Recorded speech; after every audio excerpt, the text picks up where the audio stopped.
ส้มเขียวกับม่วงระหว่างมีกล้วยมีถั่วฝักยาวสรุปว่ามันชื่ออะไรไปเอามาให้ทุกคนดู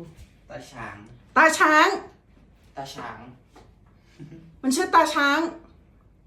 ตาช้าง ตาช่าง ตาช่าง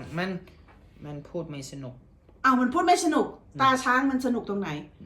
ช้างช้างช้าง อ๋อ ตาช้างมันร้องเพลงได้ ช้างหรือเปล่าช้าง เดี๋ยวมันชื่ออะไร ตาช่าง ตาช่าง ตาช่าง ไม่ใช่ตาช้าง